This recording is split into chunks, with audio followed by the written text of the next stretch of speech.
the other band we couldn't reach, man, but we got fucking very special guest all the way from the U.S. This guy does all the shit himself, man. Introduce yourself, buddy, and let us know what you do.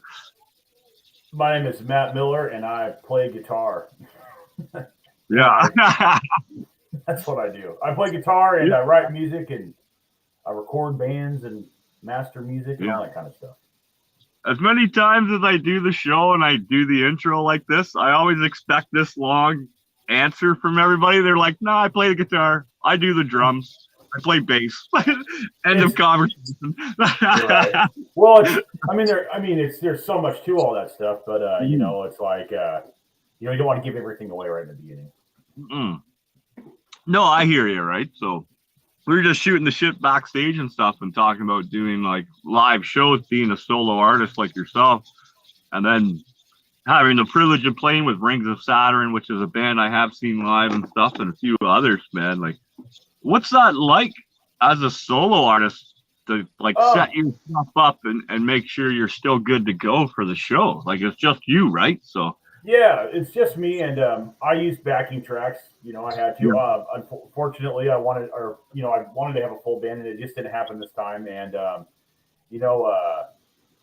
pretty much, dude, using the tracks that I have from the albums, and just took all the lead guitars out of it and mixed them down to mono. For anybody that's into that, doing that stuff, you know, I get questions. People ask me, "How'd you do it?" You know, and so I just pretty much ran backing tracks and went up there and opened the show, and it was fun. And I got a really good response, so I'm totally grateful. And I had a great time with everybody on the tour. All the bands were cool, and the tour manager and everybody involved in the circus, and it was pretty rad. I have a really minimalistic setup. I don't use like an Axe effects, or I don't use anything like that. I use positive grid stuff, but okay. I just used a Boss looper pedal that had my tracks on it, and then a ABY switch to scroll through them, man. And I had a super simple setup. I could be up there and off there in less than 3 minutes. It was beautiful. Everybody appreciated it. So, awesome. It worked really good, dude. I'm in the band van, fucking outside the hotel, because I do have a roommate now this week. If the internet drops, just keep babbling, and I'll be right back. It'll be like 5-10 seconds, man. Just a heads up, right? So, right. But so where are you out of? You're down in Texas way, are you? No, I'm in Salem, Oregon. Oregon? No way. You're way up north then. Yeah. Not too far from Canada. I don't know what part of Canada are you from, man. Yeah, I'm in Sudbury, Ontario right now, up here working. But originally, well, technically, I live in Oshawa right now, right? So. Yeah, it's a journey, man. That's BC's not too far from us here. It's only about maybe 8 to 10 hours away to Vancouver from here, I think. Oh, we just had a fantastic band on the show last night from BC, or the other night on Monday or Tuesday, whatever day it was. Hunting Giants, and fuck, the way you play and stuff, you would be excellent to jump on stage with those guys, man. I'll have to get you. Man. I'll pollinate you over and get you onto them. Sure. I'll make some stuff email for you tonight after the show, right? Oh, that'd be cool. Yeah, dude, I'm always listening to what other people are doing, man. That's how we all learn. And that's one thing about metal is there's so many awesome bands that that are up and coming, or that you aren't getting the recognition they deserve or they need, or so it's always cool to hear about other people's music. And I'm appreciative that anything you want to send my way, and anybody that's playing music, keep at it, keep doing it. And the same, man. If you know bands or even just music, send it on over, man. For sure, yeah. Definitely, listen to it at least, and maybe even share it up on if it's awesome. Fuck, I'll share it up on the page. You know what I mean? So, yeah. Well, dude, and that's what made metal what it is, was that it wasn't like you could just like walk into Walmart, or Kmart, or like anything like back in the day. It was like, the old schoolers trading tapes, or like I remember when file sharing was, Napster era, or like even before that, like getting like the Gates albums when they were new, like nobody heard of me. I mean, I was only like 13 years old, but getting them through other people that I knew, and man, that's what keeps this whole thing rolling. People share. Well, I remember I went and we seen Chevelle and Coldplay and stuff, like not Coldplay, but Cold, the band, right? Right. Coldplay. They the parking lot after the show while we're drinking beers, just waiting for traffic to die down, hand out their tape, bud. Yeah. And that's how I ended up. I just went because it's Chevelle, and then I found the other band just because they opened it, and get their tape and listen to the full album on the way home. It was like reliving the concert in that sense. Like, oh yeah, dude. Sharing music is such a passion. Like, no matter what, you'll put it out. You know. Oh yeah, dude. I remember back in the day. I mean, I'm not that old, but like back in the day, actually putting flyers underneath people's windshield wipers at concerts. I once saw Megadeth, Slayer, and Testament outside in Hillsborough in the Portland area. But anyway, this was back in like 2010. And I remember going out there, like my band had just recorded an EP, like a demo or whatever, or I wasn't a demo, an EP. And we had a show coming up. I'm out there putting CDs on the cars with the flyers, man. Everybody's walking through the parking lot, dude. That's how it used to be back in the old days. I mean, I'm the old days, but yeah, dude, that's the old school way is the way to be, man. Mm-hmm. No, that's crazy, man. Fucking, that's how it used to be. Now with the internet, and I got talking to one of our good guests there the other night. We got talking about the noise of all the music now that we're online and shit. You know what I mean? And, how do you punch through all that white noise and find people in that sense? Like, is it just happens, or? I think that you have to keep releasing content, and I've been really fortunate that I've been able to do that, and I've done quite a few different projects. Like during COVID, I have a power metal band that's getting ready to make a release. I have a technical death metal band with Lord Marco on drums. We just put our first single out, and the second one will be out in October, and then the album's out in November. I did like 4 cover albums, and I did 3 original instrumental things. So it's like I've been staying busy, and my advice to anyone is just keep putting your music out there and find ways to promote it. Come on, be a part of like podcasts or radio programs like this, stuff like that, because it all has a cumulative effect. If you're going to put stuff on social media, make sure you put it on all of your social media, anything you can do to drive traffic. And, if you can get hooked up with a management company, if you can find a promotion company, anything like that, invest in yourself, invest in your art. If you can write the best songs in the world and have all the awesome stuff, but if you don't put it out there for people to get to it or to listen to it, it's not going to get the attention that it deserves. And that's my advice would be to constantly release content, be on all social media platforms, start generating a presence in any way you can, and share it with people. If people don't like it, they're going to let you know by not listening to it. But you know what? There's so many other people out there. The world's a big place. Keep putting your stuff out there for people to listen to. That's my advice. No matter how many people or how big or small your audience is, like in the end, when you do write your music, it's really to be selfish, like for you. You know what I mean? Oh, of course. Yeah. Oh, yeah. Well, yeah. We have to like what we're doing first, man. It's like, I mean, as anybody, like if you're like, let's say, I don't know, like if you're like a welder and you're like, dude, I just ran this awesome bead. The people that are going to look at this are going to think that's a clean weld. It's kind of the same thing. You got to have quality stuff, but take pride in what you're doing, man. So, like, on that note, though, through the white noise, we find you everywhere. You're on Spotify 100%. You're on YouTube, obviously, right? Facebook, fucking. Did you send the links over? If not, send me or Hollywood the links, and we'll make sure the title is updated. That way, people watch the show, they can just click the links within the. Probably going to be up there, after the show, right? So that way they can check this shit out, right? Oh yeah, and like I said, man, like anybody that wants to listen to that music, I'm super appreciative. I genuinely do appreciate it. And support of other people is what makes anything happen. As a fan of, like, as much as I love my heavy and death metal and everything, you got that industrial feel, just the way you do everything, like a Trent Reznor fucking underground feel, man.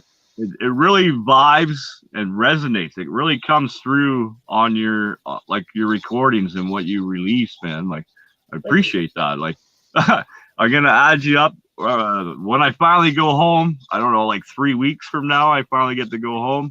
Nice. We're gonna go through every interview I've ever done, and we're putting together. We already have a Spotify list of all the bands that have been on, but I have to update it. 100% got to do it, man.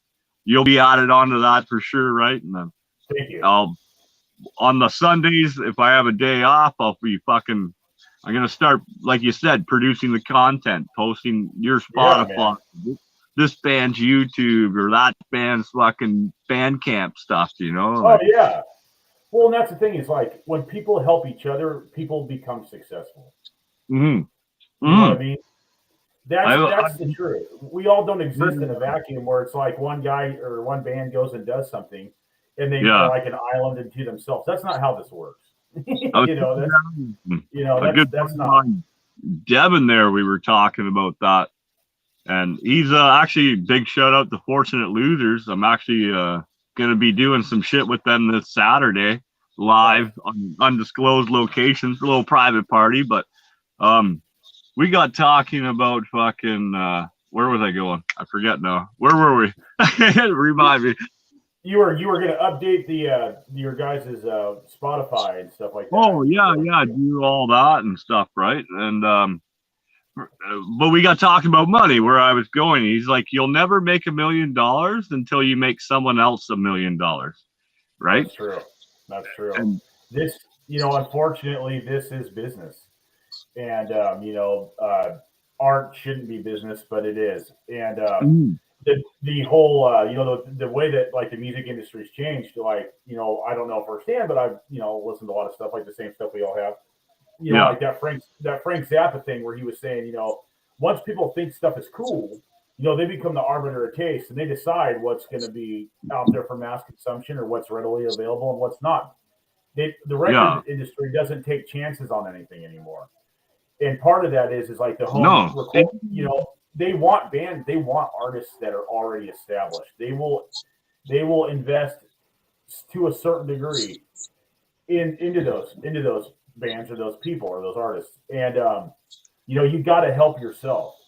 And it doesn't matter, like unfortunately, like you could be making, John Williams epic, Mozart music, and it's you have to get it out there, and this is business, and unfortunately, people have to make money, and so many people that, especially singers, they just fucking belt the tune. It's like, why aren't you with a band or like recording yourself or this and that? They don't.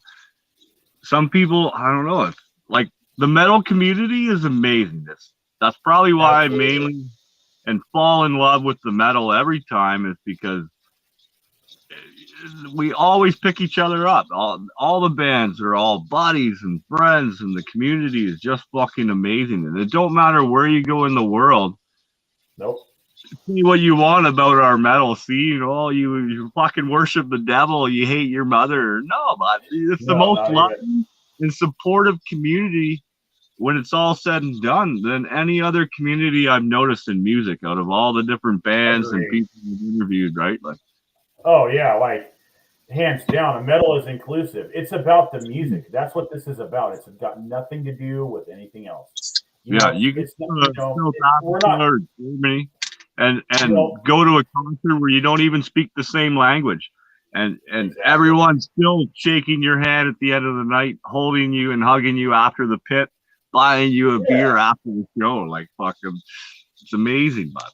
Amazing. Oh yeah. Well, and that's the thing is, like, I don't know, like Decade of Aggression, Slayer's Decade of Aggression is like the best live album of all time, in my opinion.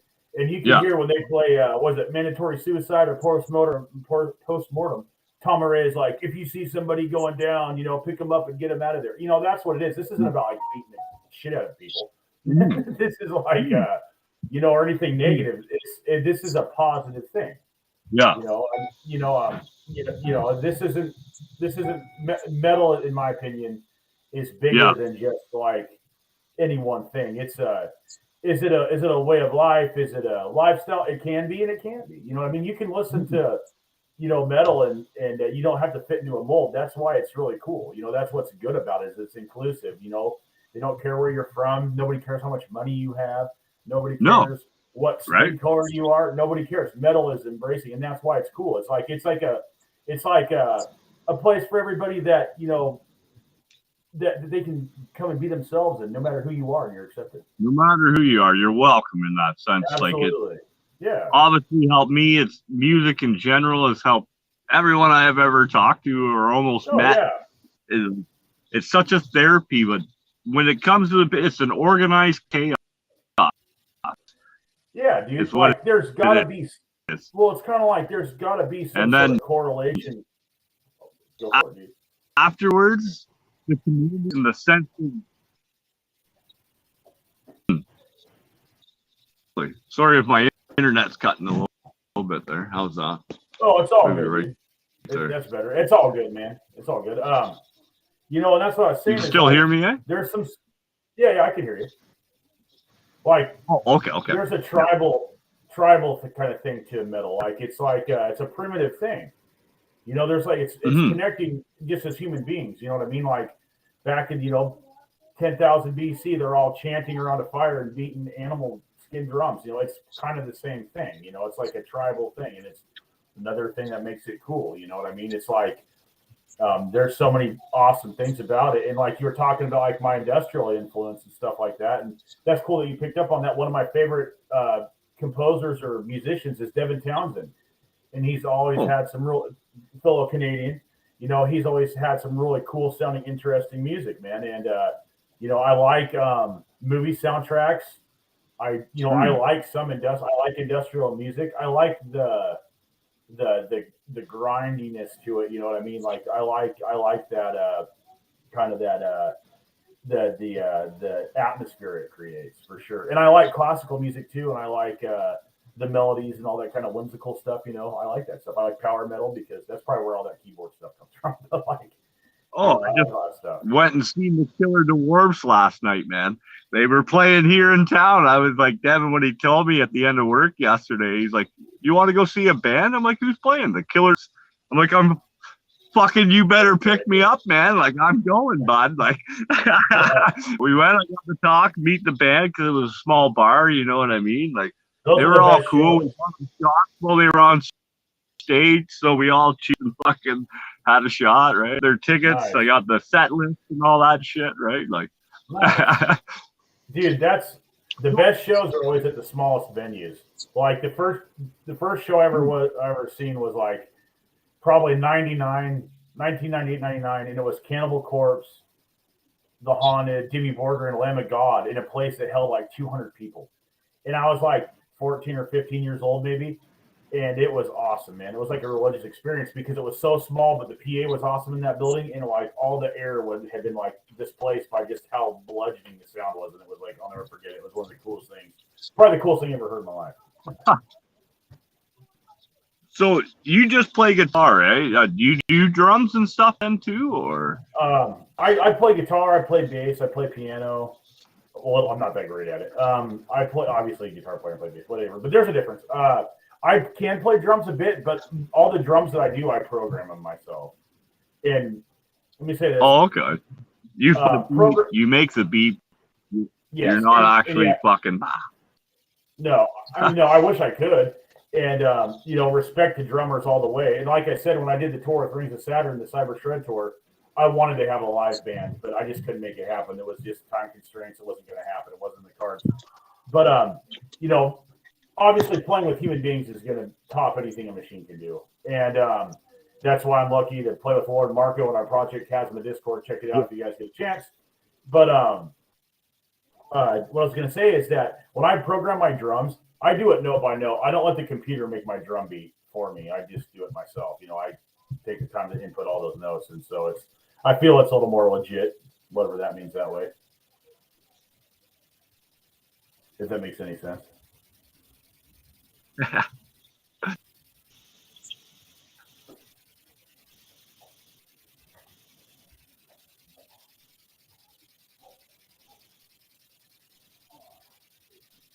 Can you hear me? What kind of beer is that? Is that a Bush? Yeah, it is. I knew it. Sorry, I just had to reload, so it kind of froze on me, right? So, It's all good. but I warned you before. It's all good, man. Right on. That's all good, dude. Just setting it up. It's I've been it's rock and since roll. last year in Thunder Bay. It was the cheapest beer bit, so we were buying it up, and then they ran out of Bush, so I ended up buying Corona for a bit, and I got like 5 or 6 strands of patio lights that came with every 12-pack you bought, right? Then they restocked on Bush, Nice. and I couldn't help it, right? I love my beer, dude. so I'm gonna start making. Back in the day, because I grew up in Georgia and shit for the most part, right? Back and forth probably half my life. Yeah. So my cousin and I and them, we'd make moonshine and shit all the time. So now I'm gonna go ahead and make my own mead. I've decided I'm gonna make a honey beer now, right? But my roommate right now is all how do you say, nervous. She thinks she's gonna have to watch it while I'm gone. Well, I live with Hollywood at the moment, right? The girl that runs all the behind the scenes and sets up with you guys and stuff for me now, which is fucking huge shout out to her, man. And For sure. John Asher, like, how do you know John Asher then? Like, how did you meet that motherfucker? Oh, John, he is good friends with the guys in Vorath that I was just on tour with. Yeah. And Vorath is an awesome band. Check it out. It features a dude that was in Nile, another guy that was in a band called Zale, another dude that was in all those guys are really good musicians, and they have ties to all these awesome death metal bands. But Vorath, awesome band, check them out. And I was lucky enough to tour with those guys, and I was talking to Paul, their bass player, and he suggested to get, like we were talking earlier about how to pierce the white noise of the stuff, and I would, the music business or the online, all this bullshit. And Paul recommended to hit John up, and that's how I met John Asher. And I got to say, John Asher is a nice guy. He does a great job, and I really appreciate your help, man. So thank you, John. Yeah, we've actually convinced him. We had him on the show one time, but when I first met him or ended up meeting him through the show, obviously I was introduced through a friend or whatever through the promotion side of things. Right. And I signed up for the email. He's like, I've got tons of bands. Well, I didn't know it was going to be like 4 emails a day of fucking bands, right? And then working full time, I'm trying to organize just with John Asher. Plus, I'm getting in touch with all kinds of other bands on the same end, reaching out. And when Hollywood come along, she's like, I'll help you. I was like, here, just take John Asher. That's all I need, man. He's got way too many bands. You know what I mean? Like, now because of him, we've met you. We've met so many other. My last 4 guests have been because of him and because Hollywood arranged it. And then we're booked till November. Just double headers, fucking 2 nights a week. And I've still reached out to other bands, though. You know what I mean? So to juggle everything, it's like, holy fuck, man. John, that guy has sent me so much stuff since we started working together. It's crazy. I mean, it's like, bam, everyday email, bam, everyday email. And that's what I'm saying is that those type of people like John Asher, for anybody listening, go find out who this guy is, employ him, have him promote your music. Professional dude, and he's on the ball. 100%. Whatever he charges you is worth it. This guy, and it's affordable. Yeah, exactly, right. Yeah, and he does a great job. And every day there's something in my email. Sometimes twice a day. One day he sent me 7 things, and I'm getting like anxiety going, dude. I just can't keep up. I know, it's too much. It's like, oh, the weekend, I'm not going to do anything this weekend. I'm going to practice or, do this. No, I'm sitting there, going through the emails from John. Yeah, dude. And that's a problem you want to have, though, man. I mean, that's awesome. So true. Like, I'm not complaining personally.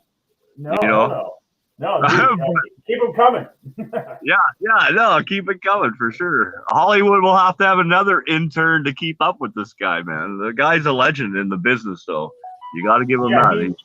He sure is. He's a pro, man, and he's on point and he's a hell of a nice guy. And that's, those are the type of people that you want to work with. Those are the type of people that care. You need to, like anybody out there, this is just my experience.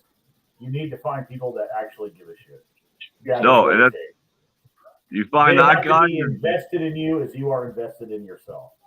No, exactly, right? Like, as much as I work, I try to download everybody's music beforehand, listen to it all day and stuff. I actually got a hold of it because you were very easy. As soon as I typed in your name, boof, everything came up. I was like, oh my God, boom. Hollywood sent me a couple links too, right? And it was like, yeah, it's now like, so all day yesterday, I found my headphones and fucking just power listen to your music and stuff. Nice. So how do you find the time? How do you juggle everything that comes in and all the opportunities and work and what you do, you know? Well, I'm also a single dad of 4 kids I have full time. Oh my God, bud. Yeah. You're a fucking hero, man. Well, if anything, it's just like my point is that, working, having a family, if you want to do something, if somebody wants to do something, they're going to do it, instead of playing video games, work on your stuff. It's like if you're on your lunch break at work and you have a moment to sit down, fill out the shit John Asher gives you, stuff like that. And with COVID, I got to say though, like with COVID, I had the time to sit down and like just go through all this stuff. I'm constantly writing music. My new album, Monument of Velocity. Some of those songs are really old. The first instrumental LP I did, Decrepit Shit. Some of those songs were really old. So I'm just kind of like, I've been sitting on a lot of music for a really long time, and I never put it out. And when COVID happened, I'm like, you know what? You're either shit or get off the pot. It's time to do this. And so I was in a couple of bands, and I was continuously writing music, sending them demos that were finished, this and that. And they just kind of, just sat there. And I'm like, you know what? Fuck this. I'm not going to sit there and, let somebody else decide my fate. I'm going to do it because I want to do it. And I'm not going to, just let myself wither away because, that's how I'm here right now talking to you, man. I didn't give up on it regardless. One person, 3,000 people watch it, whatever. I don't give a fuck, man. But, well, exactly. And but that's the thing though, is if you keep doing this, people are going to fucking watch it. Yeah, no, exactly. Keep doing stuff. Yeah. Now we do a cooking show. We do the traveling show every winter because I'm off for the winter. So now I get time to go and meet everybody. Because in the beginning, I used to just drive to the band. Very first band. They're not around anymore, so I won't mention them because of circumstances and shit. But I drove all the way to Tucson, Arizona from fucking Ontario. Told my boss I'm going to go do a Boneyard interview. I need a week off, maybe 2. Took off, right? Next thing you know, I interviewed them. I did a whole fucking commute. The guy calls me 2 weeks later on a Saturday. He's like, hey, man, you coming into work? I'm like, yeah, I'm actually in Mexico, so I won't be there Monday. No way, right? Don't worry, I'm not in jail, though. Yeah, man, I fucking left my car in El Paso and walked across the border and come back a few days later, right? I figured at least my car is safe. You know what I mean? Like, exactly. All I got to do is get to the border, baby, and I can still get home. Dude, I was just down there in June doing that tour thing, and we played in El Paso, and it's an interesting place, man. Texas is interesting. Yeah. Oh, I fell in love with it when I was there. Like, man. I got some of my best photos I ever took was downtown El Paso at like 2 a.m. when I come back.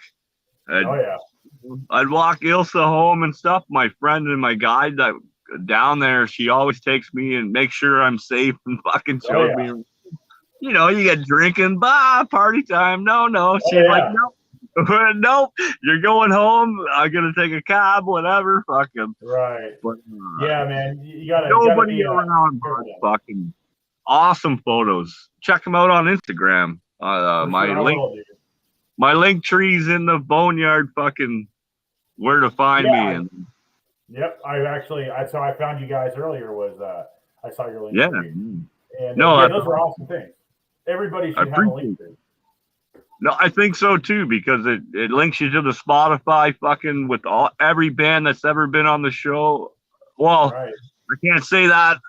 A Updates, lot of man. bands that have been on the show, but coming soon when I go home, every band that's been on the There you show, up go. to dated, fucking done and done, right? And For sure. YouTube. Hopefully that helps the bands because it gets some more plays on Spotify. I know. Oh yeah, dude. What's the best spot to find your music? Is it go to your webpage and buy your merch and your CDs or Bandcamp? Well, I have all my stuff on Bandcamp, and it's good. I'm out of merch.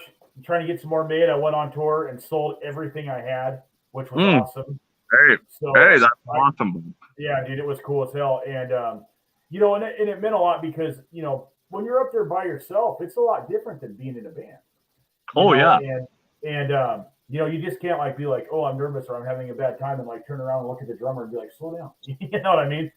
you And get the energy from the other people sometimes when exactly, you're having that bad day. That's yeah, the bonus of being in a group and with a band. But yes. as I said, on your own, that's got to be hard sometimes when you're just feeling shitty. You Well, still it's got to just get on stage and go. You know what I mean? Like, right. And part of the one upside though of being by yourself is that if you practice your music and you're practicing to what you're using live, you're going to be fine because it's consistent. That's the reason why people started playing music with backing tracks is they couldn't find other people that would wanted to show up and practice. You know what I mean? That's kind of the thing. So, like for me anyway, it was all routine. I had it all down. I knew what I was going to say. I knew, it's all, everything was like, I didn't know exactly every word I was going to say, but I had a clue. You know what I mean? Like I walked in there prepared as I was. And, selling all my merch was awesome, man. I left with like 80 something t-shirts, 60 that's something amazing. hats, 60 something patches, dude, and like 250 CDs. And I came home with like 60 CDs. So for one dude, I didn't do too bad, man. And My good friend Tammy, who actually, the Boneyard, I've had it for like 6 years.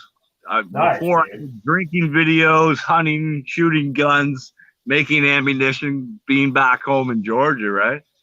And I Right. flew back to Ontario to go to a concert with my friend Boo, Trevor, and Tammy, right? So Right. Tammy's like, got wind, we're shooting the shit. It was fucking like a drive to the venue. When I flew in, they picked me up and whatever. And I'm like, oh yeah, I do this show. She's like, why don't you do music, you fucking idiot? And boom, instantly, the Boneyard was finally officially born. We Nice. cover fucking music. And because of her, that's why we're here today in that sense. Because, Well, that's awesome, man. yeah. But The idea, yeah, but Yeah. to get to the end of the story, yeah, we went to a concert. We went to 52 shows in 1 year there right before COVID and stuff. That's why I'm in Ontario, is because the music scene here is so amazing. I moved back just for music because they were showing me they were texting me every other day, come to this show. I'm not even in the country right now, man. Hold on. I'm booking a flight. I'll be back, fucking.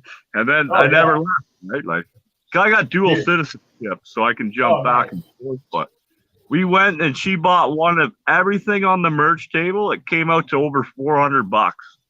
But this woman, she has a whole room in her house just dedicated to her concert merch. And it's not even, there's so much, it's not even set up. It's all still in boxes, folded, labeled. Like, it's awesome, crazy. man. Yeah, It's like a museum, dude. it will be. So I was just in. What part of Georgia are you from, man? You know where Atlanta is? I've been to Atlanta. Augusta, you follow US #1 down to Augusta. Nice. And then you keep on going. The next town over is Jefferson County. So I'm out of Rennes, US. Okay, right on. Right, man. Yeah. I freaking I went to Atlanta just recently, and I got to tell you, dude, people drive scary in Atlanta. Dude, there's only crazy. 2 places I've ever I'm not driving there, and that's Atlanta and San Antonio, Texas, baby. Dude, no way. San Antonio's crazy, but I'd say the worst traffic that I ever saw was Atlanta. People are nuts, dude.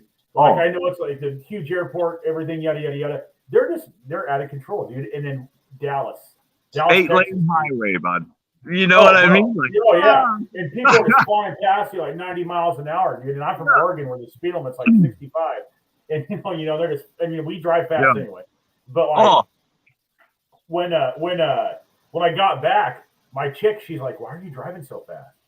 I'm like, "Just because that's how the rest of the world does it, man." And when I went across Texas, I had my little fucking Toyota at the time.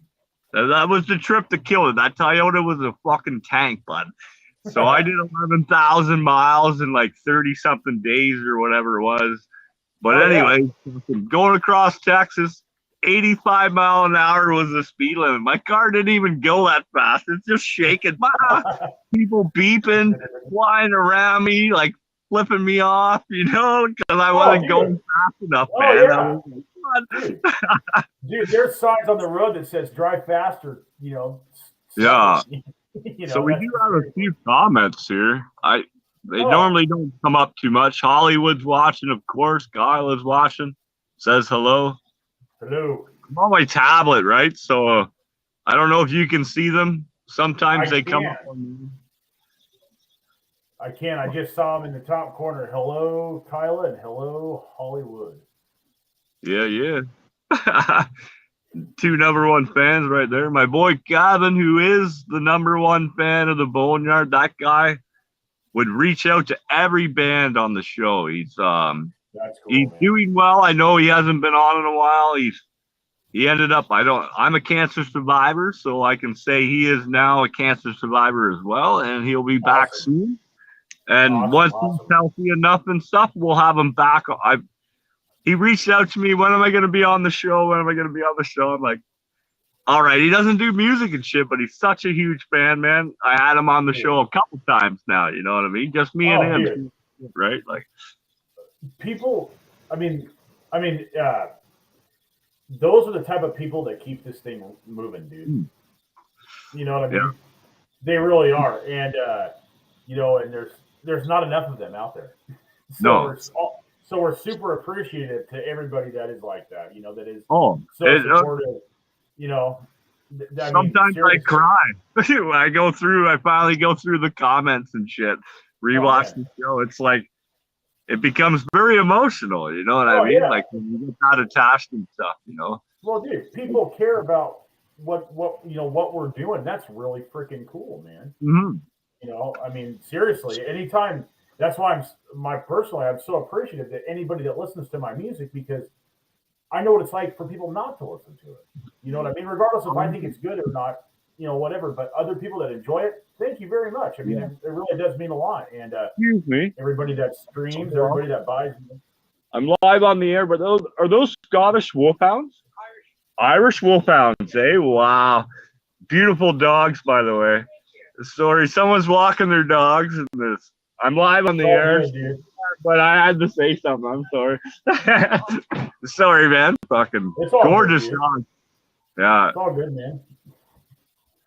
I appreciate you coming on the show even. You know what I mean? I always think it's this little speck of dirt in the white noise, just like yourself in that sense. But exactly. No, that's what we all are, man. And like the more that we help each other, the dust sticks together, and then it gets out there more, And Caleb McCall says Irish wolfhounds are my #1 favorite dogs. Yeah, man. Fuck, they're fantastic dogs, though. I remember they're like long-haired, red-haired dogs.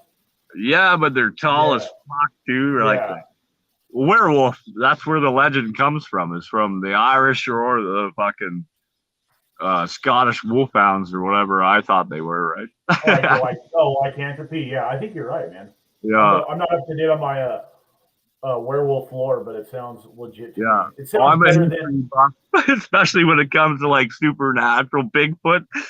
Right. Even though I'm not really a believer, I still watch all the stupid shit they have on TV, man. You don't believe in Bigfoot, man? I kind of do, but I don't. I'm a 50-50, Dude. I live in Oregon, and there's more Bigfoot sightings in Oregon than anywhere else. Yeah, exactly. I knew this was gonna come up as soon as you said from Oregon, man. But Dude. oh yeah, my roommate Hollywood, she would laugh. So I was like, she's like, "What are you watching? Bigfoot stuff." Don't worry about it, right? We'd put it on. She would laugh and make fun of me so much. Dude, they find footprints all the time. Like I was just watching this. Like I watch documentaries on YouTube. I'm a history dork, too, dude. I am. And I think most of them listen to metal. Oh yeah, it's like Iron Maiden. That's why I liked Iron Maiden. It was like a history lesson. But anyway, so like they're talking about they found these footprints that are like 20,000 years old, 18,000 years old. That's before Native American folks had come here. They figured. So what's walking around? Probably the Squatch, dude. That's what I'm saying. Probably, man. Like I know they just recently, within the last couple of years, someone's gonna fact check this, but I'm pretty sure within the last 5 years they found a new human-sized ape species, lives in the Congo, but lives in the trees. It never comes down, and there's our side shit, right? So like, it's very, very possible, man. But you never, dude. And that's the thing is like, look at places like, all these places have like the same, or quite a few places have the same ideas of like, there's continuity between all these. Yeah, dude. Like it's like, it's not just like one guy over in like like the Yeti and the Himalayas. Like there's people all over the world that have like similar stories. That old guy that comes into the bar and tells you the story that one time I was almost mauled to death, baby. Like, there's, but people don't understand. Because I fly and travel so much. People don't understand how vast the wilderness is, especially in Oregon, say BC, Northern Ontario, even. You know what I mean? Like, we don't really quite know what all lives there. We're just discovering that shit in that sense. We know less about where we live than we do the outer space, man. You know what I mean? Like, no, I know, right? That's crazy. Our oceans, even. Exactly, yeah. I mean, it's like they find cities and shit off the coast of like India or Japan that they are old as hell, and they're like, oh, we didn't ever knew this was here. Like the idea of like looking down from the top on an airplane was huge. They found like shit that had been buried. And there's places like in China or other countries too where they don't let people go excavate it. Yeah, they know shit's there. They have that laser radar they put on, and it rips away the GPR. Yeah, and they're doing like the Amazon and shit, and they're showing like the civilization that's been swallowed by the jungle. Yeah, it's massive, dude. Like, it rewrites history in that sense. But absolutely. That's where you can't have that ignorance. Oh, it's this, bam. Well, wait a minute.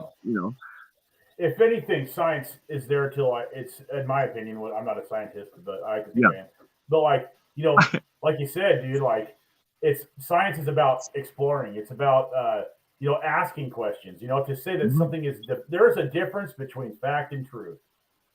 You know what I mean? It's like 2 + 2 is always going to equal 4. You can't. That is a fact. You know what I mean? Yeah. Like, but not everything's that way. It's like it's not a promise. Fact, baby. Yeah. All right. Well, it's like your like Kayla here says. She says Sasquatch because she's Canadian. You know what I mean? Stuff like that. Well, what's the difference between a Bigfoot and a Sasquatch? It's where you live. You know what I mean? Sometimes it's the Yeti, as we talked. The legend is there everywhere around the world. Exactly. Well, dude, let me ask you a question, right? Yeah. It's like the wheel, right? The wheel, simple machine, right? The wheel changed everything. Yeah. How come so many cultures had it, but they didn't have it over in the Western Hemisphere? Yeah, that's kind of weird, I always figure ideas, especially when it comes to music, is I talked about this with Ren, Ren and the Berserkers, a good buddy of mine out of Ireland, an awesome fucking Viking heavy metal band. But it's already there. We are just an antenna. So that note wanted to be written and played, and we were the instrument it used to become a reality. No different than a chair per se, or the building.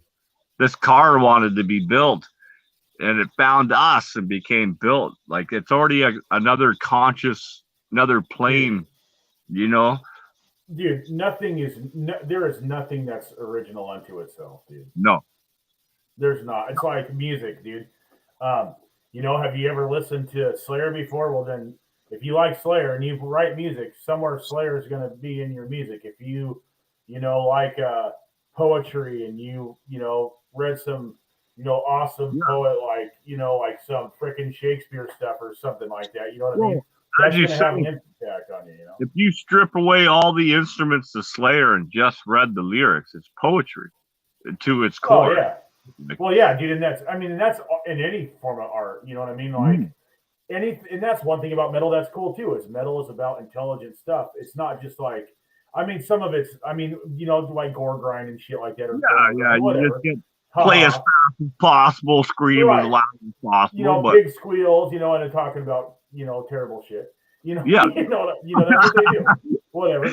But even as like metalheads, we can recognize, no, that's pretty terrible. That doesn't really represent what we are in that sense, right. Right, and more power to those guys. I'm not hating on them or nothing, but no.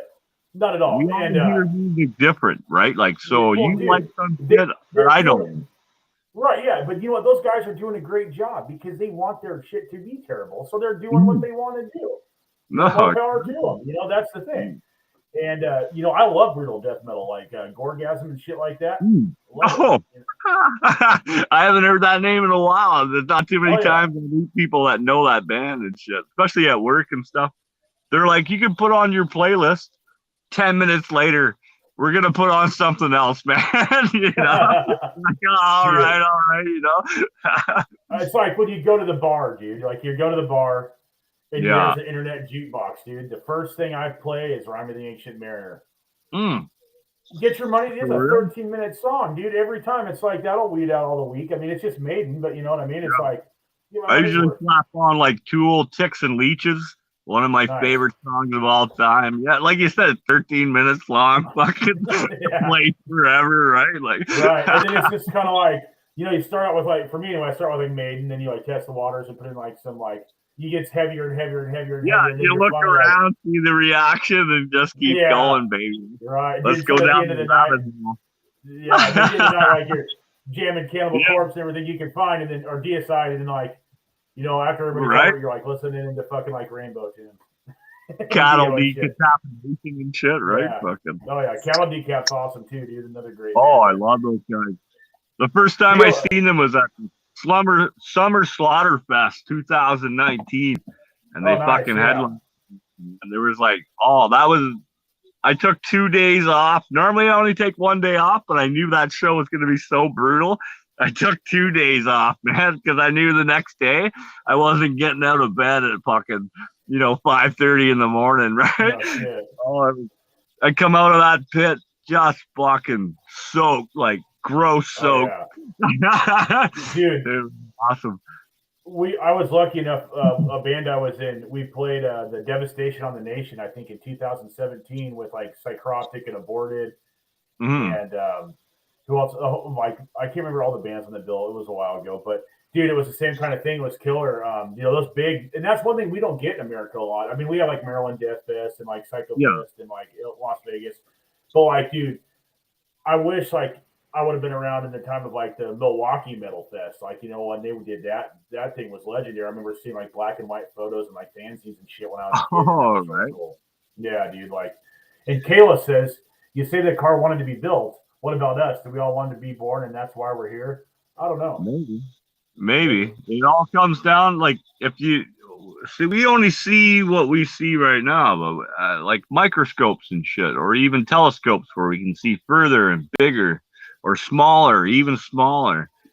When we look right down, those little particles wanted to be something else, and then they became us in that sense. Like, they're now proving with the James telescope, or the new fucking telescope, the Big Bang Theory no longer fits in that sense. Well, that's true, dude. I heard that. Like, I'm like all the string theory stuff, and I heard that too. But it's kind of like you jump into the multiverse, and then that's like saying right now there's two of us doing an interview, but it went terrible. You know, right now. Well, it's like what is it, like the Schrodinger's cat thing, where there's two cats in a box, and like, Yeah, you know, like if dead the or cat, alive. yeah, exactly. And that shit's crazy. And like they've proven there's like parallel universes and stuff. It's insane. Yeah. So it's like, so how do we know? Like my question is this: how do we know that when we die, we just don't go to another one of the realities? Like our consciousness just like turns the page to like another us. Like when you bring it all down, that I kind of believe kind of the same thing. Like we're pure energy, and you can't destroy energy. That's what I'm saying, right? Die, where does your energy go? Does it just go and float around, or when you're buried, does it go back into the earth? And that's like so where does it go? People have been buried that the earth is dying now. Like. No, it's not pretty, that's for sure. But no. Who knows, man? Who knows? Like, and that's the thing is like, that's probably like that's the biggest mystery of life is like what happens after this is over. Is this the end? Well, those are great questions that science push and drive us. That's why we have cell phones, why we can do this interview and Wi-Fi, why that phone's right here, like dude.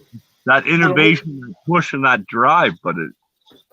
I don't know some about people you, dude. get it through religion. Some people just get it from just doing the day-to-day grind because they were told since preschool you're going to find a career, you're going to work that career. Like this is what you do. Well, yeah, it's crazy, man. Like, who like just does everything happen for a reason? Who knows?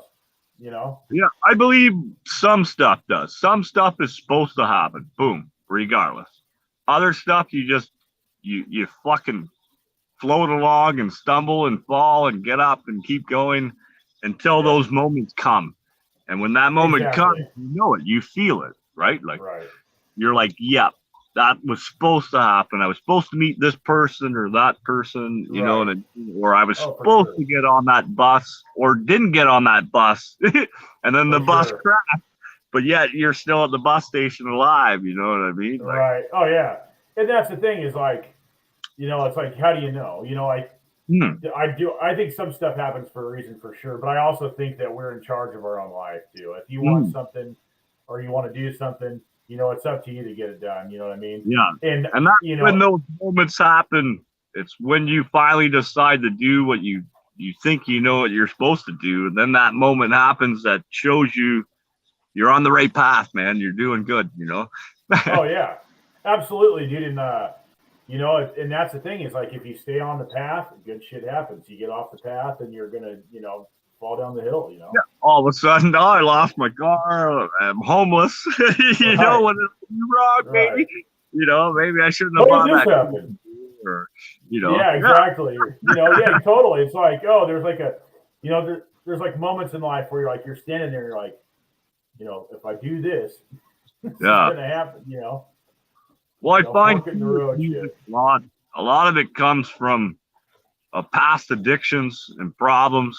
Mental illness is another big issue that always comes up, and it's when you go through those things, I think that's why the mental community is so powerful, because when you go through those things, you recognize and understand when other people are going through those things. And that's where our music comes from in that sense. Or that community as a fan being in the crowd and some dude elbows you and then 2 minutes later the song's over and you're hugging. You're like, I don't give a fuck you elbowed me in the face. We're here for this reason. You know what I mean? Right, exactly. The elbow is just part of the process, Yeah, he probably protected himself because I got pushed and flew over to him, so he put his arm up for just to fucking stop from me headbutting. Dude, Exodus, the toxic walls, man. You know what I mean? Yeah, violent fun. Mm-hmm. That's a great slogan, man. You should have a T-shirt. That's Exodus. I can't take that one. Right? Copyrighted. Yeah, the toxic walls. Yeah, but that's amazing. That's what brings no matter what. Like we talked about that. Probably the first reason we even became was because of music. Someone was sitting around fucking just hitting a stick on another stick, right? Another dude showed up and started banging rocks. Yeah. You're right. And then Dude, it was I think music was made to mimic, and like, maybe I'm wrong, but the world around us, or primitively, music is why we're alive, per se. Like the vibrations of music made our atoms combined and join, and that's why we have music today. Well, look at like wolves howling at the moon. Maybe primitive humans, like Neanderthals, and shit. They're like, hey, they're doing that as a sign of unity or whatever reason it is. Maybe if we do this, that shit will stay away. You know what I mean? Maybe that was, right? We're pounding up, like there's thunder, and where there's like shit in the sky and we're scared of it. It sounds like, beating a drum or whatever, or like a stampede. Like there's got to be a reason why. Yeah, now they're telling the story, so they start banging shit. Oh, the thunder was just crazy, but they didn't talk about it. Yeah, and totally. Music, I truly believe music was the birth of language, along with the help from magic mushrooms. You know what I mean? Like that's what they're like. We're gonna eat this. They're like looking for shit to eat, and they're like, "Oh, what's this?" And then what's this? They're like, it's like Secret of Nim, dude. You give like Secret of Nim, you give the rats some LSD, and they're gonna start reading and shit. Right? No, exactly, man. I don't know, man. That's crazy. We could go so deep down the rabbit hole, bud. But I can't wait to have you back on, man. Like, for sure, dude. Definitely. You're welcome anytime, of course, right? Well, thanks for having me on the show, dude. Oh, absolutely. Anytime, man. You got some new stuff. Even if it's just new music, send it over. We'll make sure it's on the page, bud. Yeah, dude. As I was saying, I got a power metal record that's going to be coming out in probably early next year. Cats with Discord, Lord Marco on drums, Cynical Death Metal. If you like Necrophagus and Obscura, Dying Fetus, all that kind of crazy shit. I haven't heard that name in a long time either, bro. Been a bit. Great band, though. Yeah, like that kind of stuff. I have a new cover album out that's got tracks like Megadeth, Aeon, Testament, Children of Bodom, frickin' Sodom, frickin' Judas Priest, Slayer, all sorts of shit. And then I went back and re-recorded my first EP that I actually recorded it in 2017, but waited until 2020 to release it. Yeah. But I went back and re-recorded that, and that will be out in October. The single for that's already out too. So if you go to my YouTube channel or my Spotify, you'll find all that shit. And there's links to the Chasm of Discord stuff. Check it out if you get a chance. Super appreciative. If you like metal and you like crazy guitar playing, you're going to like my shit. Oh, dude. I've heard a lot of your independent stuff that you release and shit. Fucking love it, man. Like, I love cover stuff, don't get me wrong, but I love that. Because growing up, learning to play guitar and shit, everyone only knew 3 notes of a song or fucking, the intro, and I was like, I got tired of playing half a song, so I just started writing my own shit, right? And that exactly. Was, dude. Yeah, that's like, I was the same way. Like, I didn't learn anybody's songs all the way through because at a certain point I was like, I want to write my music that sounds like that. Like, I wanted to write my own music. It was less hard to write my own shit than it was to learn how to play like Megadeth solos when I was a kid. Soulless that I do live all the time.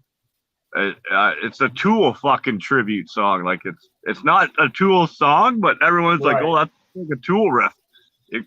I wrote it because I listened to a lot of Tool, but that's just my give back to them. And then I have another song called Soulless, which is a tribute in that sense. It's a lot like Slayer, where it's fucking and then Everlast. I have a song that I just wrote probably within the last 2 years. I wrote this song, and the long road to nowhere, and it's because of fucking Everlast, listening to them, seeing them live and shit. I was inspired, right? Hey, there you go, dude. Like, I don't know about you, but you listen to somebody else's music, you're like, oh, dude, like the Slayer part, you know what I mean, or the fucking that part sounds like fucking death, you know what I mean, or this. I know. So like, well, that's what I listen to, though, man. It's no different when you listen to those bands. It's like, oh, unless it's like Motorhead, right, or. It's all, like you said, it's all been written before, whether it's been Mozart or Bach, fucking way back in the day. Dude, all they did was put it on the guitar and add distortion. Dude, my new instrumental album, Monument of Velocity, dude, like it is very influenced by classical music. Like there's all sorts of classical melodies. I like the way that shit sounds. It's like you said, dude. It's like, but anyway, it's all that shit's there, and I just signed a deal with Blood Blast, Nuclear Blast. So if you're looking for my music on all the platforms, you're gonna find it, and that's why was fortunate full enough of fucking music and information. You blow my mind. The more you talk, to you, it's like, wow, this guy. Now, I talk to a lot of women on the show, single moms. So you're bringing up single dad, bud. How the fuck do you do it? I do not have kids personally. My cousin has 11, and I lived with them for a while, so I helped a lot with 11 fucking kids. My sister has around them, but dude, how the fuck do you do that, man? Like, are your kids pretty cool though? Like with your music, even? Are they fans? Dude, like, well, that's the thing is like, like when I'm writing music or recording it, I'm always asking my kids, hey, does this sound cool? Mm-hmm. Do you like this better than that? What do you think about this? Like my daughter helped me mix my newest instrumental LP. She did. She sat there. No. Yeah, dude. And the cool thing is like when you ask other people's advice and they don't really know like all the technical terms and this and that, but she had enough shit around me to know what sounds good. When they can describe it in a different way. Yeah. So it's like, I never think about that, or like, it sounds like this. So raw and unfiltered at that age, especially when it comes to just speaking in general. They fucking just spew shit out of their mouth. Kids are always honest. Yeah, dude, yeah. My oldest say that, man. Like, like my oldest boy's 17. Just turned 17. Or no, he turned 17 a few months ago. But he's getting ready to go in the Marines. My daughter's gonna be 15. She'll be 16 in April. Geez. My next boy just turned 13, and my next boy just turned 12. So wow, they're all getting older. So it's a little easier now. It doesn't get any easier. The problems just change. Yeah. The problems change, but it's still just as hard, right? Exactly. It almost gets harder the older they get until they're like our age in that sense, and then they're on their own now, But they're never on. They're always there, of course, right? Of course, yeah. And that's the thing, like being a parent is like, it doesn't matter. Like, when I'm, 60, I'm still going to worry about my kids. Of course. I'm sure, I would hope my parents still worry about me and stuff. I know we don't have the best relationship and don't really talk and shit, right? But, I always think about it once in a while, it's like, I wonder what they're doing now, how are they doing it? Well, that's the thing, dude. Like, family to me is ultra important. Like, it's my number one thing. And, even in a musical sense, like metal is a family. People say that all the time. Two things to say real quick. Sure. Sapphire Rain, man, her kids push her. When you're putting out your next song, Ma? What's going on? Exactly. What's going? And then I had a band called No Skins on the show, and the screaming in the background is the one guy's 8-year-old son. Fucking on the track, awesome. You know what I mean? Like, so. Oh yeah. When it comes to say some or if not most of your music, is it really like? Does it get a lot influenced by your kids and shit they fucking do? And oh, dude, like, well, it's like there's chaos. I know what that sounds like. Right? Yeah, that's right. So it's getting in the pit, motherfucker. Right? Like, dude, when they were all little. I used to listen to like, I'd be out in my garage, like listening to like thrash metal, or whatever. And we play musical chairs, dude. Right? So, when kids are little, they're out there, circle pitting around a chair and playing musical chairs. And once I stop the song, it's getting the chair. So when you think about it, you're almost trained from a little kid doing musical chairs. That's a pit right there. Yeah, that's exactly right. People tackle each other and push each other down to sit on that one chair, Right. Well, and it's like, it was exciting and it was fun, and they liked it. And I was fortunate enough to grow up in a musical family too, where my dad was a touring musician, my grandpa was a touring musician, my dad played guitar for the Nitty Gritty Dirt Band. My grandpa was like one of the best. Yeah, my grandpa was like one of the best fiddle players of all time. Your grandpa, I was like the Nitty Dirty Grap Band, man. But you were like, no, my dad played for them. You answered my question like instantly. That's pretty cool, man. Like, yeah. So I grew up around music, dude, and it's been like, and I grew up in a really small fucking town, dude, where there was nothing to do but get in trouble, and music kept me from, getting in trouble, man. It really did, because, I got a job at 14 years old because I wanted to buy guitars, and stuff like that. So I was same here, man. On booze all the time.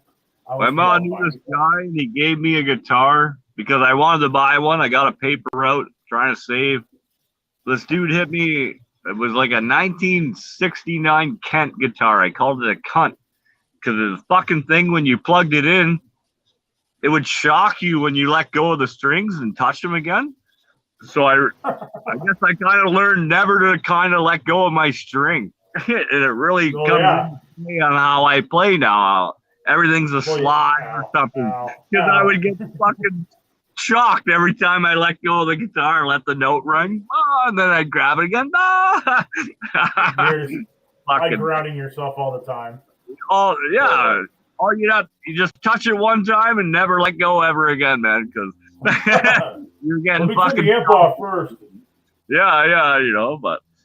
No, totally. I remember the first real guitar I ever bought. I lost it. I wish I could find it again. It was I play left-handed, right? So it was an actual left-handed guitar, fucking Japanese copy. The best sounding, best playing guitar I've ever owned, man. But I don't have it no more. But my acoustic, fucking right up there, second best guitar. And then my new electric, actual left-handed guitar. It's all right. It sounds pretty good, right? But, nice.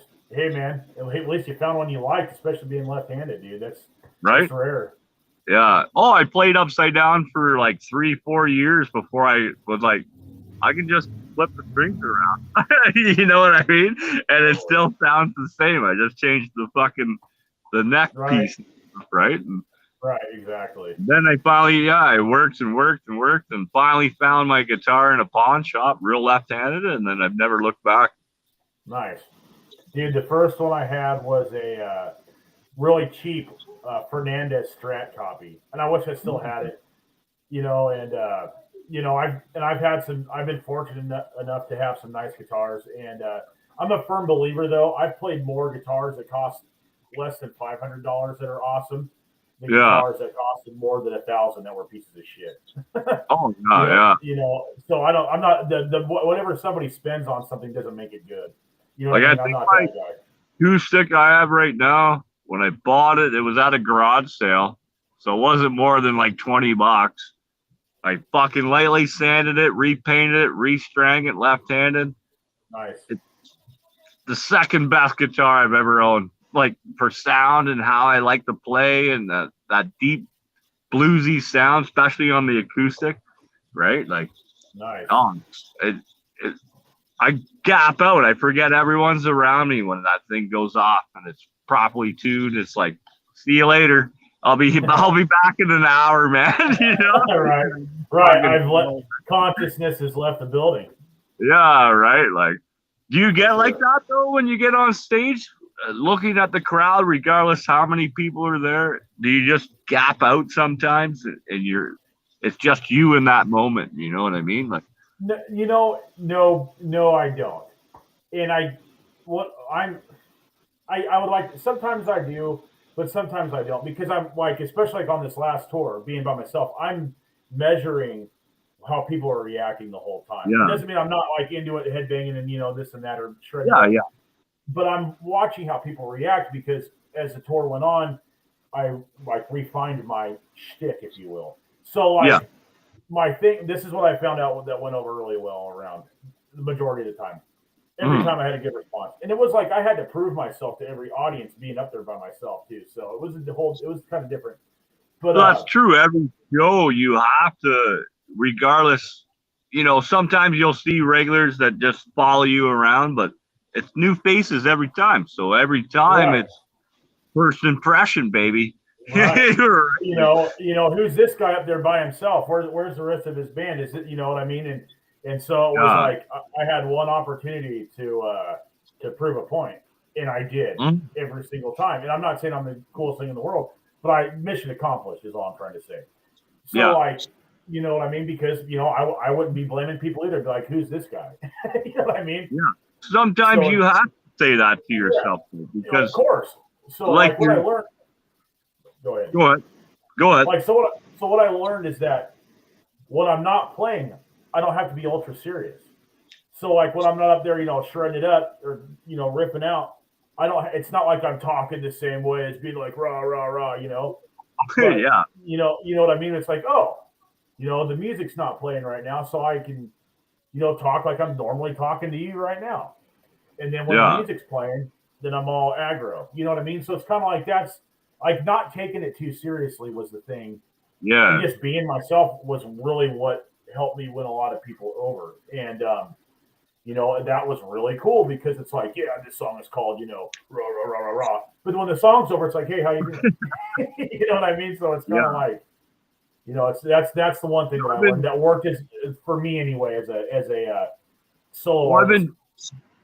in that sense, I've been trying to cut my gap out when I'm just jamming so that I can sing my lyrics and play because I'll just gap out and forget what I'm even doing. I'm just playing guitar at this moment. You know what I mean? And well, I used to sing a band I was in for a long time, Morbid Fascination. I used to sing and play guitar in it, and my biggest heroes are like Chuck Schuldiner from Death, Dave Mustaine from Megadeth, Muhammad from Necrophagist. I wanted to every band I've ever been in, I always just played guitar. I wanted to sing and play guitar, so I did, and I was okay at it. I mean, I wasn't the best in the world, but I got the job done. But then I kind of thought, it's such an art to be able to just sing or just play guitar, but to do them both well is really really tough. And I kind of got tired of like trying to juggle everything. And if you're playing, no matter if you're playing complicated shit or not, it's for me. I found myself, not struggling, but I felt like I couldn't do 100% two things at the same time. I mean, I can do this, but I can't do this. We can all bat. I would hope so. I can't even do it right now. There we go. Right, but no, I get that 100%. I do for sure, and I know so many other people do. But that's why, like, I have all the lyrics for every song I've ever written and stuff, but I just can't sing them when I play because I gap out and I'm out of here. Like, we better have a set list, man, because I'm off into this different world in that sense, like. Well, and that's the thing is like, I when you do play music, you do go to a different place. Mm. You know what I mean? You do go, you transcend space and time or whatever you want to say. But it's true. Yeah. And you do go somewhere else. And it's almost like, to me, singing and playing is like having one foot in that other place and having one foot in reality. You almost gotta keep it real because you gotta sing. But right, and not only that, you gotta fucking put on a show. Yeah, and that was, and as a fan, in the pit or front row, no matter where I stand, it's up to you to take me to that your left foot. You know what I mean? Being in that realm, but yet you have to keep it real in that sense. You can't just fucking get sucked right into that realm, or find out how to go there and come back. Yeah, that's hard to do too, right? Like, you hit that solo, now it's gap out time. I'm in that moment. Oof, I'm in the void, baby. But then you have to slide back and come back and start singing again, right? Dude, right. And it's a lot of it's like, I hope I don't fuck up. I hope I don't fuck up. I hope I don't fuck up. My one buddy told me, man, we watched them live and I was like, it was awesome. He's like, no, dude.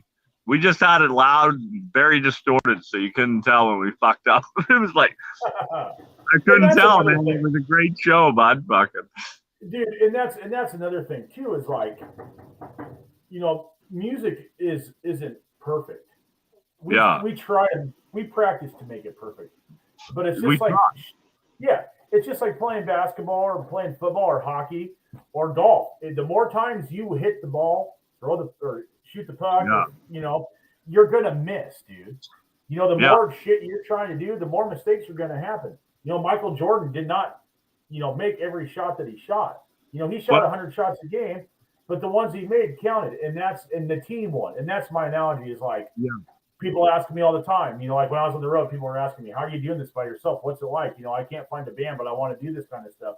Yada, yada, yada, yada. How do you do this? It's like, first of all, give yourself every chance you can to succeed by practicing, have a routine, stick to it, be diligent. Second of all, remember that you're going to make mistakes. It's impossible to be perfect because there's this disconnect where people think that since you use backing tracks or this and that, or people do, it's perfect. It's not. I've seen so many bands, like especially live. Body Count, for example, the bass player jumped off the stage, fucked his leg up, and they didn't even know. They wheeled him out on a wheelchair after they picked him up because they realized he was hurt and shit. And he's still playing the bass, man. And like that's crazy, dude. Or like, who was that one guy like that fell off the stage just recently? Chad from Mudvayne, right? I don't remember. Maybe it was him. It was somebody else too. But people are always like hurting themselves and they don't even know. I mean, and that's the thing is like, and that's to say that like, if you make a mistake playing the show, nobody's going to know if you don't let them.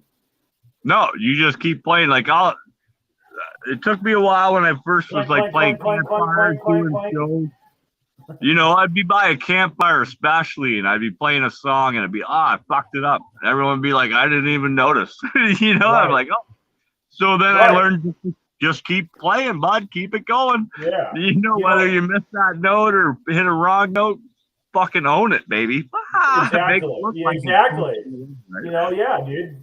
Fucking, like on tours and stuff, some nights are going to be awesome and some nights you're going to make mistakes. You make mistakes every night, but it's an ebb and a flow. I'm sure people will realize you did 58 shows in the last 9 days, right? Right. You're going to be tired. Tired a little bit, right? Fucking. Exactly. You just got to do your best, but it's like, as long as when you're done, people enjoyed it, that's how you should measure your success. Yeah. It's not about being perfect. It's not about nailing it. I mean, it is to a certain degree. You always have I want 1,000 people or plus stadium show or whatever, but when it all comes down to it, whether it's 10 people in that crowd, when all 10 people come up to you and like, amazing show, no matter, it was fucking give me your autograph, selfies, right? Like, it's humbling. Everything. It is, dude, and that's why, especially now after coming out of coronavirus and the world's opening up and we're almost there completely again. I think people are not. Oh, I know, God. Oh my God, right? Like people aren't as afraid as they were, and I mean, I get it, dude. Like we've all know people that had a really tough time with that shit. Yeah, we all know people that didn't. So it's. I mean, I get it, dude. I get it from every angle, side of the coin. Face mask, no face mask. Holding or whatever you want to call it, dude. Like I get it. And it was cool to see people enjoy themselves. You know what I mean? And the bottom line here is we're fortunate enough now to be doing this again to begin with. No, exactly. So that's the point. People in the Killer Dwarfs last night, everybody was smiling. The band was like, it was a small crowd, but the band was like, thank you for coming out. I know it's been a rough few years. Here's another fucking song. You know what I mean? Like, dude, and that's what anybody that's listening that has a podcast or is playing music or is doing anything that they need an audience to, that they want to put it out there for people, do it now because there is a demand for this shit. No, exactly. Everybody spent the last 2 years doing nothing, dude. Or free, get that shit out there, man. Even when I started doing what I do as far as professionally doing with bands and dealing with the music and stuff, I was always like, no one else does it. I'm the only show in town, but there's a million fucking shows. I've even reached out to other people that do what I do and had them on and work with them and team up. Yeah, man. I can't believe there's a community of podcasters out there that do this. Dude, that's awesome. It's and music is that way too. We all learn from each other. Mm-hmm. And the more specks of dust or dirt that collect together, all of a sudden, next thing you know, you got a planet, baby. Right? Exactly. Yeah. No. Totally. And the more dust you collect, all of a sudden, you got an atmosphere, and then you got water, and then you got life. That's really how it is. Exactly, and it's a little one seed, baby. Right? plant that baby, nurture it, grow it, talk to it, sing to it, and it will come. It will come, right? Absolutely. It might be. Look at Carol Sanders. He didn't get fucking Kentucky Fried Chicken until he was like 60 something. You know what I mean? Like, dude, Colonel Sanders. Dude, I know. I don't know why I said that. It's just so funny because the guy had so many businesses before and failed and failed and failed. Yeah. Next thing you know, he's a Kentucky Fried motherfucking chicken, baby. And it was somebody else's shit, and he just bought it and sold it. Yeah, right. Like, well, dude, it's like, what's that? There's like a famous saying by Thomas Edison that says, you don't have to find the answer a bunch of times, you just have to find it once. You know what I mean? Yeah, him and the feud between him and fucking Tesla. Like, Edison, when he fried that elephant, he did it with his own power and just said it was fucking DC with Tesla and shit or whatever. Oh, yeah, AC. Yeah, that was what it was. Yeah. And look where we are now. And I mean, not to go off on a tangent, but historically, Nikola Tesla was ripped off more than anybody. He died a poor man with a pigeon, right? Yeah. Like, but you can go all the way through history, even Ford and GMC and all the bickering, pencils, hemp paper. George Washington, the Constitution was written on hemp, but the guy who made paper from trees had more money, right? Yeah, because hemp was so available and so cheap, but this guy had money. You know what I mean? But it's and let's not forget that it's about money. Yeah, it's about economics. That'll be next conversation we have. We'll go deep we'll talk into about conspiracy theories, right? Dude, we could have went. Yeah, we could definitely. There's plenty to talk about there. Oh man, bud, you're back on the show. 100% anytime you want, man. Thanks, dude. Well, you know what, man? I got to get rolling, but thanks for having me on.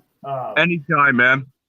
Fucking take care of yourself out there. Stay safe. Thank you, Kayla, and thank you, Hollywood.